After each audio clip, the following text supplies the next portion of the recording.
Oke, sekarang kita masuk ke sesi persiapan apa saja yang kalian perlu lakukan, biaya berapa banyak sih yang kalian perlu siapkan untuk kalian bisa berangkat bekerja ke Jepang.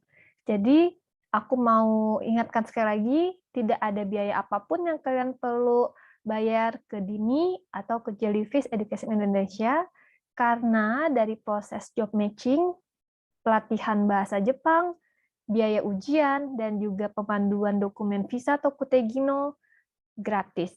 Tidak dilakukan pembayaran apapun, tapi kalau kalian mau kasih kami oleh-oleh, kue, ataupun hadiah, boleh, kami nggak nolak. Nah, sekarang aku akan share screen apa saja yang kalian perlu persiapkan, misalnya kalian berasal dari luar daerah Tangerang, ya. Jadi, asumsinya adalah kalian tidak tinggal di Gading Serpong, berarti kalian harus siapkan biaya transportasi dari rumah ke Jellyfish Gading Serpong Tangerang. Kemudian biaya asrama. Asrama Jellyfish Indonesia hanya untuk cewek. Ya, sebulannya 400.000. Kita estimasiin aja deh, 4 sampai 6 bulan kan ya biaya pelatihan. Kita totalin segini. Nah, untuk di asrama sendiri itu sifatnya tidak wajib ya, opsional. Boleh tinggal di asrama, boleh enggak. Kalau kalian mau ngekos sekitar Jellyfish juga nggak apa-apa, boleh. Atau kalau misalkan kalian punya rumah saudara di Gading Serpong Tangerang juga nggak apa-apa, kalian bisa pulang pergi ya dari rumah kalian, rumah keluarga kalian ke Jellyfish Indonesia. Nah, makan sehari-hari itu estimasinya 900 ribuan deh ya per bulannya ya, tergantung dari gaya hidup kalian. Kalau di asrama bisa masak ya. Di asrama Jellyfish Indonesia ini ada kasur dan dapur bersama. Tetapi yang tidak ada kipas angin, kemudian spray, batal, itu kalian beli sendiri ya. Kami hanya menyiapkan kasur, dapur, alat masak, lemari, seperti itu. Jaraknya 5 menit, 10 menit jalan kaki. Jadi nggak perlu mengeluarkan ongkos lagi dari asrama ke kantor Jellyfish atau ke kelas yang ada di Jellyfish. Nah, kalian harus siap-siap paspor ya, paspor biasa aja. 400.000 ini kalau kalian bikin di kantor imigrasi. Nah, selanjutnya kalian masuk ke Jellyfish sebagai karyawan permanen Jepang asal Indonesia. Kalian ikut pelatihan bahasa di Gading Serpong Tangerang 4 sampai 6 bulan, lalu kalian ikut ujian JFT Basic, kemudian itu ujian bahasa Jepang ya, lalu ujian keperawatan lansia, SSW Keigo bahasa Jepang, bahasa Indonesia. Semuanya gratis. Nah, setelah pelatihan selesai, kita akan masuk ke persiapan membuat surat izin tinggal ke Jepang yang disebut dengan COI. Apa saja biaya yang diperlukan? Yaitu medical check-up. Medical check-up ini kurang lebih sekitar Rp900.000 ya. Nah, di sini kami mempunyai kerjasama dengan klinik di Gading Serpong Tangerang atau di area BSD, harganya lebih rendah ya, sekitar Rp750.000 untuk medical check up-nya. Nanti formatnya kami akan berikan ke kalian. Nah, setelah kalian pelatihan selesai, kalian sudah medical check up, kita akan melakukan yang namanya guidance. Guidance ini adalah meeting yang kalian tanda tangan surat kontrak kerja ulang, kemudian tanda tangan dokumen-dokumen pelengkap lainnya, dan kita mengatur di mana posisi atau tempat dormitory apartemen kalian di Jepang. Jadi kami memastikan tempat tinggal kalian di sana sebelum kalian berangkat ke Jepang. Kita mengadakan meeting yang disebut guidance. Kalian tanda tangan 2 rangkap dokumen untuk membuat surat izin tinggal COI. Setelah kalian tanda tangan, baru kalian boleh pulang ke area daerah kampung masing-masing ya. Kemudian kita tunggu COI yang dibuat oleh kantor imigrasi Jepang terbit. Jadi COI ketika turun itu kami akan kirim ke tempat kalian. Nah, berapa lama sih COI turun? Bisa 2 sampai 3 bulan, paling cepat sih 2 bulan. Nah, selama kalian menunggu, kalian bisa menunggu di rumah sambil bekerja, atau kalian kalau mau sambil belajar di rumah, review-review lagi bahasa Jepang supaya makin mahir juga boleh, seperti itu. Setelah COI kalian sudah kalian dapatkan, kita membuat EKTKLN di Badan Pekerja Migran Indonesia. Nah, apa saja sih yang diperlukan untuk membuat EKTKLN? Yang diperlukan adalah surat keterangan sehat ya, ini sekitar 200.000, tapi ini bisa diganti dengan soft copy medical check-up kalian yang lama. Jadi ini 200.000 bisa dihilangkan. Kemudian bayar yang namanya BPJS Tenaga Pekerja Migran Indonesia. Ini 400.000 per tahun. Lalu kita siapkan visa, ya, visa Tokutegino ini 500.000 rupiah.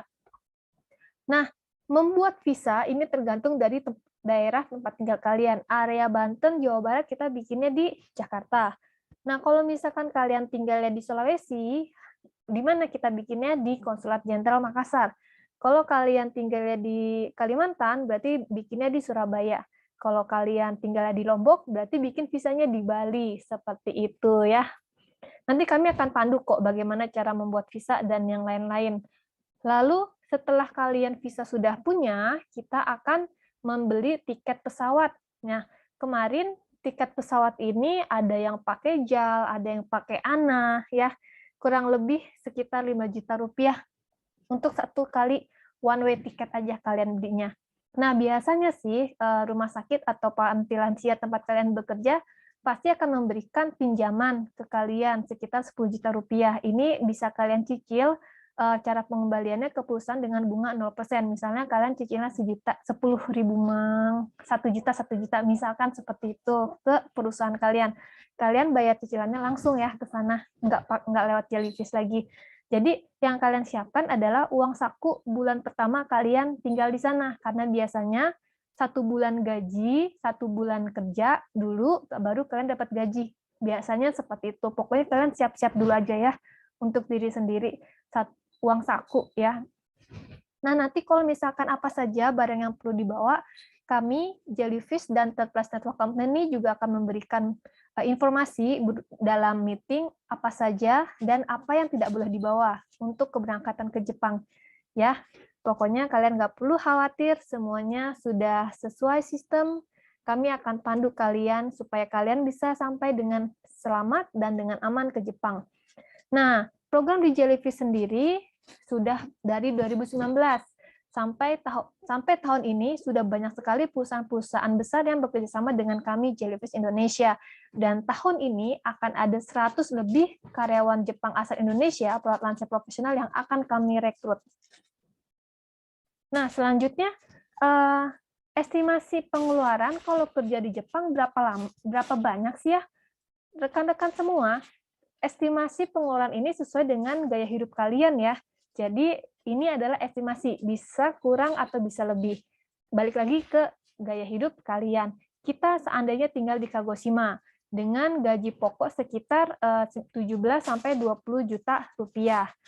Dengan biaya rental dormitory sekitar 10.000 yen atau 1,350, makan sehari-hari, listrik, komunikasi, transportasi, healthcare ini misalnya nih kalian masuk angin atau kalian kegigit semut, kan kalian perlu beli salep atau beli balsam gitu ya. Ini kalian keluarkan. Tapi kalau kalian nggak sakit-sakit ringan seperti itu nggak perlu dikeluarin uangnya, jadi bisa ditabung. Jalan-jalan juga aku udah keluarin nih. Dan ini ada biaya pengurangan yang tidak terduga sekitar 150.000 yen.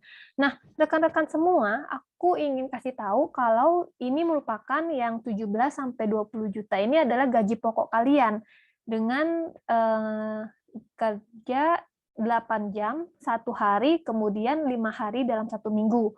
Dan ini belum kami tambahkan kalau ada lembur, kami pasti tambahkan. Kan kalau kalian shift malam juga, itu biasanya semalam 5.000 yen, sekitar 550 atau 600.000 rupiah kalau kalian kena shift malam. Ditambah lagi ada bonus sesuai dengan kebijakan perusahaan atau tunjangan-tunjangan performance kalian. Nah, pasti lebih dari 21 atau 22 juta rupiah nih kalian terima kotornya. Dengan pengeluaran-pengeluaran seperti ini, estimasinya sekitar 10.500.000-an kalian bisa nabung. Nah, aku juga mau jelasin. Ini kan ada pengurangan ya, 2.025.000. Ini adalah pengurangan-pengurangan seperti asuransi karyawan, asuransi kesehatan, pajak, pendapatan, pajak tempat tinggal, pensiun. Jadi orang Jepang pun yang bekerja di sana dapat pengurangan dari pemerintah. seperti ini, sekitar 2 juta rupiah. Misalnya, kalian sakit, terus kalian ke rumah sakit nih, kalian nggak perlu bayar full 100%, kalian hanya bayar 30%-nya. 70%-nya dibayarkan oleh pemerintah, seperti itu. Atau kalau kalian di sana, di Jepang, kalian nggak akan pernah nemuin jalanan yang berlobang. Itulah fungsi pajak yang kalian bayarkan ke pemerintah Jepang. Jadi dengan total gaji bersih kalian, kalian bisa menabung, gaji bersih kalian kurang lebih segini untuk rincian pengeluarannya, dan sangat masuk akal kalian bisa menabung sekitar 10 juta rupiah per bulan dengan bekerja di Jepang ini di tahun pertama loh ya, tahun kedua pasti ada peningkatan gaji lagi dan ada bonus-bonusnya. Jadi untuk bekerjanya sendiri di area Kagoshima, Jepang, di bagian selatan ya, di sini nggak perlu khawatir mengenai bencana alam atau misalkan tsunami atau gempa, karena Jepang sudah memiliki teknologi yang alhamdulillah teknologinya maju, jadi bisa mencegah atau meminimalisir dampak dari gempa ataupun bencana alam lainnya. Nggak perlu khawatir ya. Jadi kalian harus yakinkan lagi ke orang tua kalau Jepang memiliki sistem pencegahan bencana alam loh Bu, Pak. Jadi nggak perlu khawatir juga seperti itu. Nah, wawancara online dengan rumah sakit atau panti lansia Jepang akan kami adakan setiap bulannya. Jadi kalian harus mengirimkan CV lengkap ke Dini setiap bulannya sebelum tanggal 15 dan tanggal 30. Oke?